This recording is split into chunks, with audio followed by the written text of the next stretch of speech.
What's up, everybody? I'm back. Yo, Pierre, yeah, you want to come come on. in? This is my shit. Let's go. I wish somebody would rap on this shit, man. That Pierre bounce. Let's go.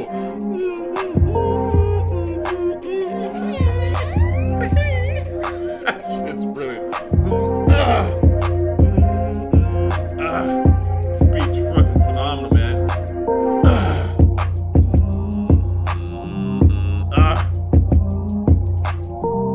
All right. See, it's interesting how people hate on charismatic motherfuckers in this new generation. This is why you get a lot of whack shit right now. The people that have genuine talent get so much hate. I remember people when Playboi Carti came out, Magnolia and all that. Oh, Playboi Carti, he sucks. It's just Pierre. Yeah, give the beats to anybody and they'll do it. Well, Pierre gave the beats to anybody and they were garbage. Trippie Redd was nowhere close to Carti. Ron So Cold, whoever this dude is trash. Okay? People waste Pierre beats all the time. Clearly, Carti is the best to ever rock on a Pierre beat because Carti has the actual vocal charisma and even the rhymes for this shit. Okay? Stop hating on niggas that do new shit. Speaking on that,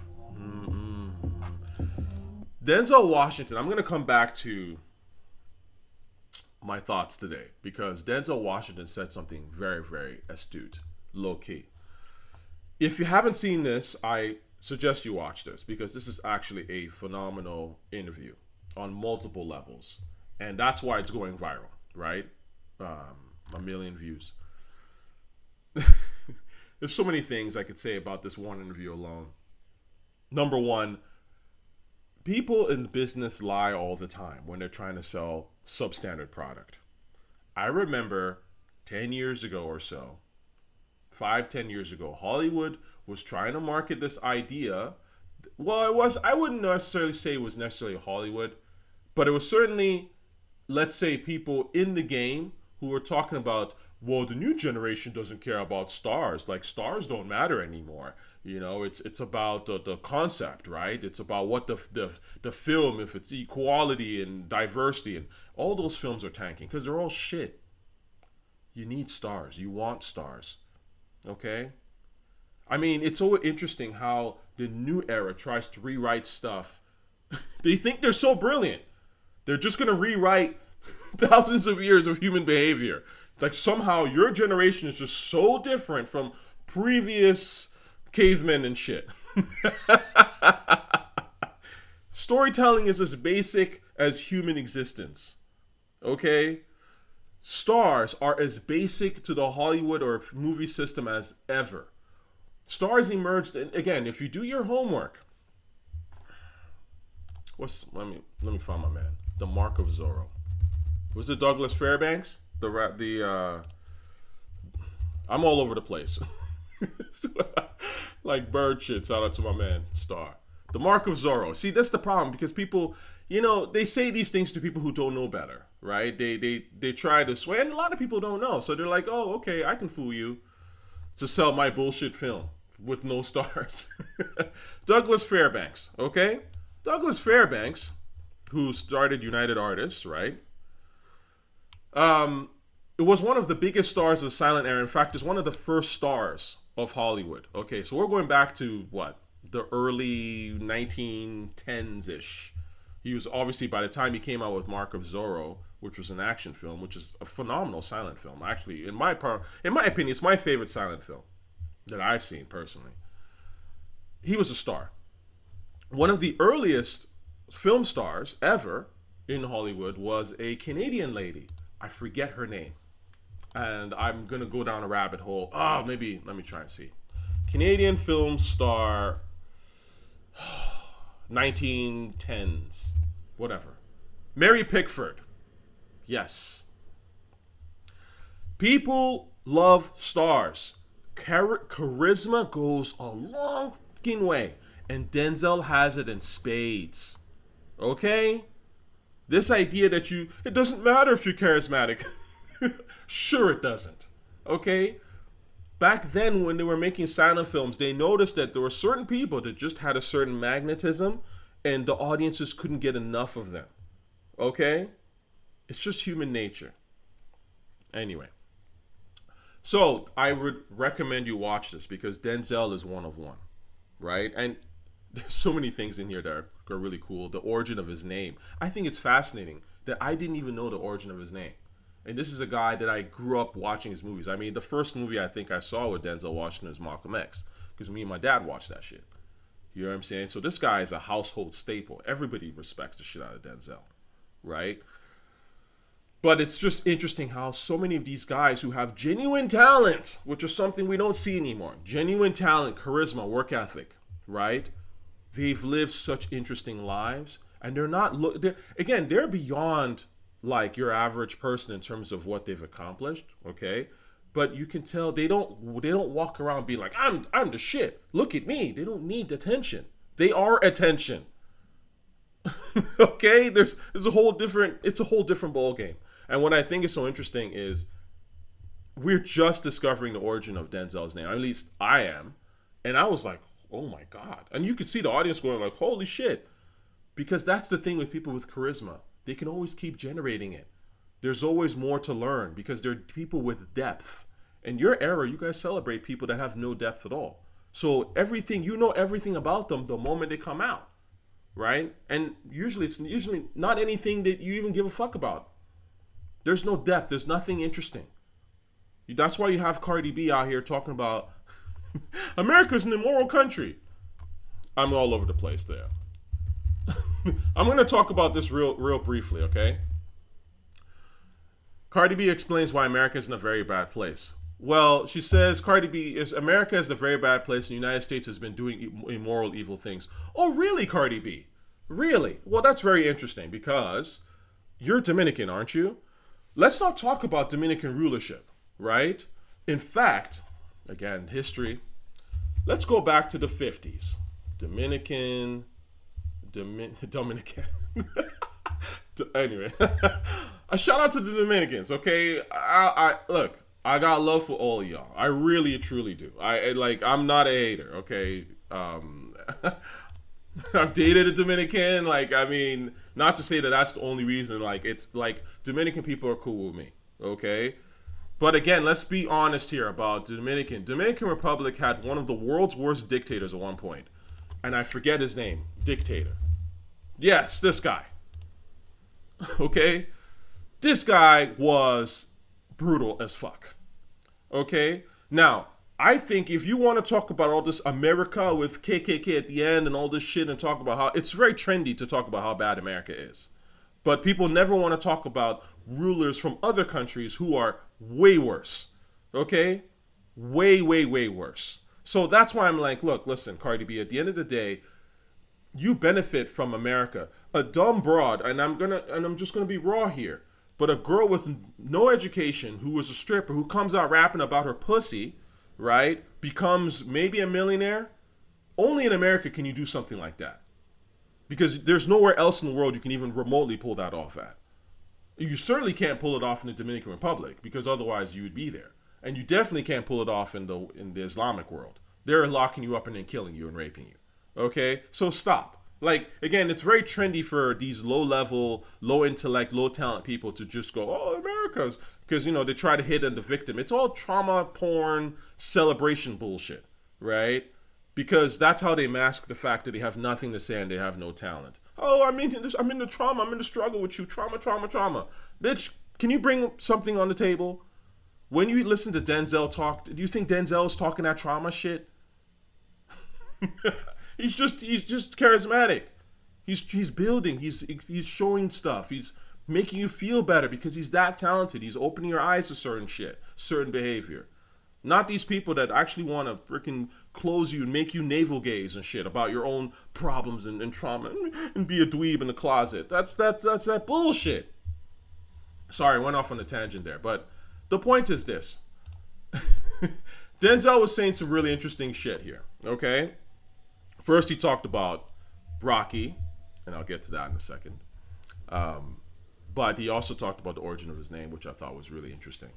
And he talked about something that's very interesting in rap. Which one should I tackle first? Let me tackle Rocky. Okay? So, I have said this before. I almost want to title this video that I'm right about A$AP Rocky, because I am right about A$AP Rocky, and I've been right about A$AP Rocky. tochiRTA. It's the truth. Listen, when A$AP Rocky came out, I'm one of the very first people, period, hip-hop wise, whether in forums, and I was like, that's the guy. I knew it. I saw, like, bro, when you saw the Peso video, you were like, there's something about this dude. But I'll tell you what it was really. And I said this in previous videos. You can check my channel, okay? When I saw the video for bass, it wasn't the real video, or quote unquote, but it was him rocking to bass. Because I remember I told you, when I heard bass, I was like, what the fuck is this? This is crazy. And he was, you know, with his boys, and they were doing the handshake, and I was like, this motherfucker's, this is hip hop. This is the resurrection of hip hop right here. And people didn't see it. People were hating. People used to say stupid shit. Ferg's better than Rocky. Are you fucking high? Look at this picture right here, okay? Which of them is the star? The guy who's up front, you can see, or the guy's like dweeb in the corner? And again, I'm not taking shots at Ferg. I like Ferg in small doses to a certain extent. But anybody who says that Ferg is a better rapper and was supposed to be more visible than A$AP Rocky is a dumb motherfucker. Okay? Very dumb. Clearly one has more star power than the other. Why would I want to hear from the person with less star power, with less vocal talent? And just less talent, period. With all due respect to Ferg. I mean, it's like, this is the thing. Like, people gravitate, casuals, lame niggas, they gravitate to lame shit because it validates their lameness, right? And they hate on fly niggas because they're not fly. So, Denzel was like, yo, you know, and again, he had talked about why he sees why Rihanna's with A$AP. Of course, because A$AP has fucking star power, okay? The wattage, you could just fucking see it. You can hear it. When you hear Palace, you hear that shit. It's not hard to understand. Okay. That's A$AP Rocky. And I'm going to come back to A$AP actually in a second. But I'm all over the place. It all ties together. Now, the thing that Denzel said that I actually think is very interesting, which is why I'm here today, is Denzel was talking about his favorite rapper. He basically said his favorite rapper is Nas. And he says, Nas is one of my favorites ever because I talk a lot. He's a wordsmith. Now, again, charismatic, smart people can say a lot in even very short. Like that one sentence. It's a sentence. And he said a lot about how hip-hop works if you really think about it. I would argue, and I've always thought this, and I'm glad that Denzel said this. I've always argued, or I think in my mind, I'm like, I think hip-hop appeals to people that like to talk. Right? I mean, that's, again, to me, what appealed to me even as a young kid listening to rap. Because I said this, actually, in one of my videos way back, talking about how I transitioned from being a Michael Jackson fan to a hip-hop head, essentially. Because, I mean, that's James Brown, Michael Jackson, that's the stuff that I grew up listening to in my household. That's what my father loved, right? That's the prototypical shit. But why I liked rap, even arguably more than Michael Jackson, even though Michael Jackson to me was the absolute shit and always, and in a way exists even beyond rap, is the ability to talk more, right? Because you got all that want to be starting something, you got the crazy beats, but dudes are saying some shit, and they're saying all the craziest, wildest shit, stuff that you may never think about, but when you think about it, you're like, oh, that's some cool shit, right? Oh, that sounds really interesting. And it's being able to express. And I'm a conversationalist at my core. I always have been. And so rap appeals to me for that reason. So it's like I'm getting the beats, I'm getting the dancing with the talking. And that to me, I think, is really where hip hop is at its peak. Again, when you look at, and I'm not going to play this because it'll get blocked, unfortunately, but when you look at Ghostface, Mighty Healthy, this is the perfect example of the shit. Ghost and his boys he's rapping and dancing the entire time. Smooth the Hustler, Broken Language, rapping and dancing at the same time. All these guys are doing it. Made You Look, rapping and dancing at the same time. Okay? Because that's what makes hip hop at its very core, when it's so potent. It's having a voice, being able to say, being charismatic and saying some really fucking interesting, fly, colorful shit. And also giving me that groove and that fun and that attitude. And that's where hip hop is at its fucking peak. And frankly, the reason why New Yorkers are the best at this shit is A, they invented it, and New Yorkers love to talk. That's been my experience. I've been to other parts of the United States. They don't talk like New Yorkers. They just don't. They're not interested in conversation the way that New Yorkers are interested in conversation. This is why one of the reasons why other regions don't make hip hop as good. They would never make it on the level of a Nas and a Jay. Because Nas and Jay are conversationalists. These guys know how to say shit. And like Denzel says, because I talk a lot, and when you talk a lot and you like people who say interesting things and you love word choice and all that kind of shit, you're gonna gravitate to the New York rappers because they're the ones that say shit. I have this song right here, Ice Spice Latto, right? That I was trying to listen to. You know why casuals, and especially the young generation, love trap music? Because they ain't saying shit. They don't have to say a lot. These people are not conversationalists. They've not been brought up to enjoy and love deep or interesting or powerful or, something that really hits you. It doesn't always have to be the deepest shit, but just the love of conversation. The love of saying something that has some sort of substance to it. It's not been taught to new generation. New generation doesn't even want to speak. That's why they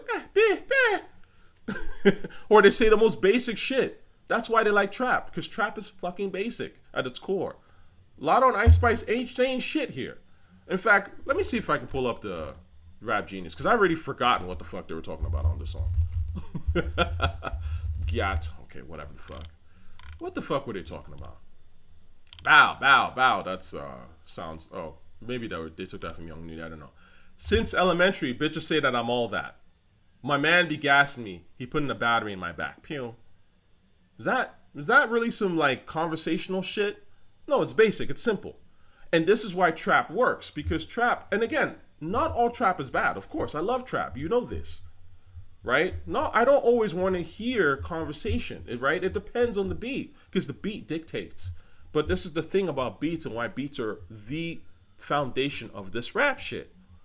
Certain beats are built for conversationalist rappers, and certain beats are built for, frankly, everyone else, right? Trap beats are, it's not, the pocket isn't really there for you to get deep, right? And to really say some shit. Let's be honest here. So that's why this shit is mad fucking basic. You know what I'll say, and you guys might find this really hilarious. I wanted to do a deep dive, actually, into The Rain. I keep thinking about this. I will eventually do a deep dive to this. The Rain, if you look at The Rain lyrically, The Rain lyrically is superb. I would argue that Missy Elliott is probably the best, because a lot of this stuff that they were doing was really the trap, right? That bounce, Timbaland. I mean, Timbaland is the guy that really brought that into the mainstream. And I would argue that Missy's probably the best rapper ever to do that kind of trap thing and actually say some shit. Again, why Missy's up on that list. If you know, you know. But the point is that beats are what certain beats allow people to say, to really speak their mind and to really get into the conversation. And the younger generation ain't got shit to say. So that's why they like these generic beats, because they're generic thinkers.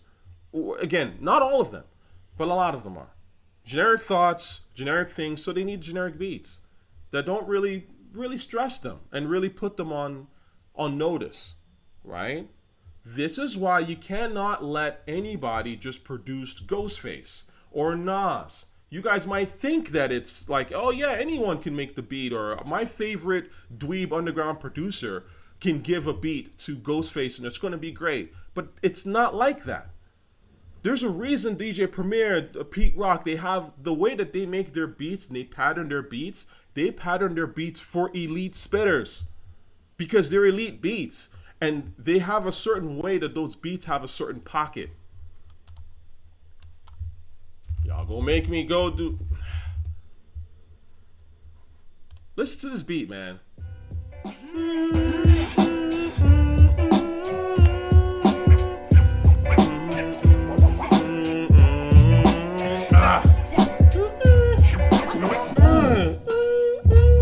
Someone's gonna be like, this beat's boring. Because they're simple and they don't get it.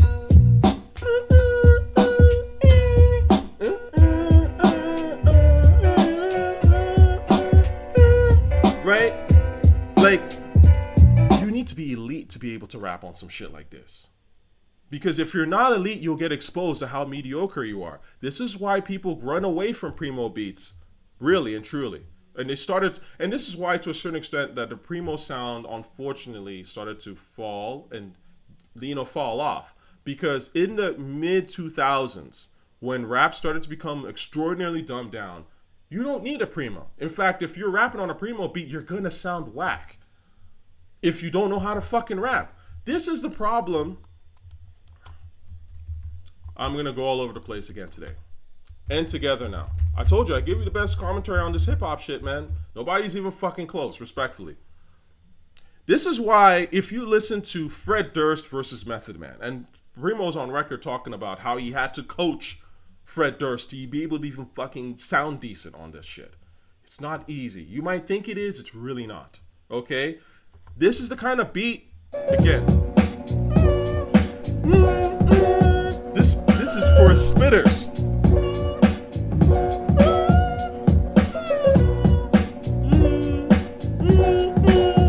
And again, this is what makes this shit so fucking... You see? I can dance to this shit, but I'm also talking to this shit, right? This is what the pinnacle of hip-hop is. A strong groove, captivating beat. When you hear a beat like this, it takes you somewhere. You're like, oh, I wonder what he's going to say, right? Some kind of fun alternate dimension type shit, okay? This is why the Primos and the Pete Rocks of the world will always be number one, number two type shit, okay? Because being able to say and being able to communicate worlds of things is what makes someone charismatic. And that's the true brilliance. Those are the people that really and truly we follow. They get quoted to this day. Whether it be a Denzel in the movies or whatever, even think of politicians, JFK, things like people that you find charismatic. These people were not simple. They don't just sit there and say nothing or barely anything. They were conversationalists. They weren't rambling. You listen to every word they said, because usually every word they said contained some sort of nugget of something. Spark, brilliance, intelligence, wit, whatever. And, again, this is why New York is at the top of the shit. The Jays, the Nas's, the Prodigies, the Biggies. They're the only ones that really wanted to say anything. The other coasts are just not that interested. You guys can sit here and say that's coastal bias or whatever. I'm not American. I'm a tether. Okay. So yeah, just cancel this whole video, because why is this tether giving his opinion? Oh my god. Certain things are obvious, man.